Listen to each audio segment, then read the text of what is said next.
how Imam Khomeini paved the way for the end of South Africa's apartheid regime, a historical decision that stunned the world. In 1979, while many Western countries still maintained economic and political relations with South Africa's racist regime, a revolutionary leader in Iran made a decision that changed the dynamics.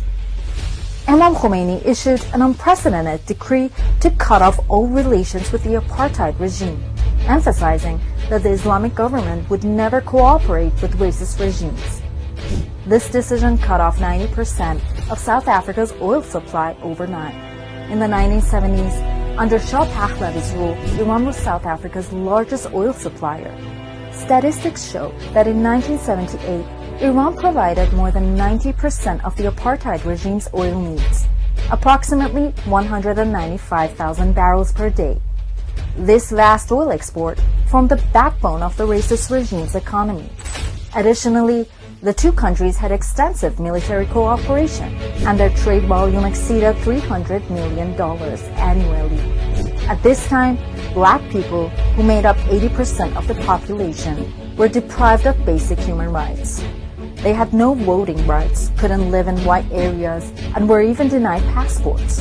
In such conditions, Nelson Mandela, the leader of the anti-apartheid struggle, was imprisoned on Robben Island. Imam Khomeini's decision to completely sever ties with the apartheid regime and impose an oil embargo following the 1979 revolution dealt a heavy blow to the apartheid economy.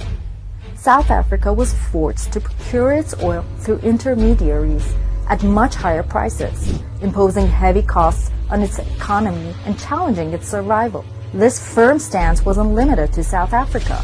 Imam Khomeini similarly condemned the Israeli regime, labeling it as racist, colonial, and occupied, violating Palestinian rights. In essence, opposition to apartheid in South Africa and occupation in Palestine were two sides of the same coin: the fight against racial discrimination, oppression, and injustice against humans. The impact of this historical decision was so profound that Nelson Mandela, upon his release from prison and ascension to the presidency in 1994, dedicated his first trip to the Middle East to Iran. During this visit, he appreciated Iran's historic stance in supporting the anti-apartheid struggle, recognizing it as a turning point in South Africa's fight for freedom. Today, this historical decision by Imam Khomeini is celebrated as a shining example of foreign policy based on principles and human values.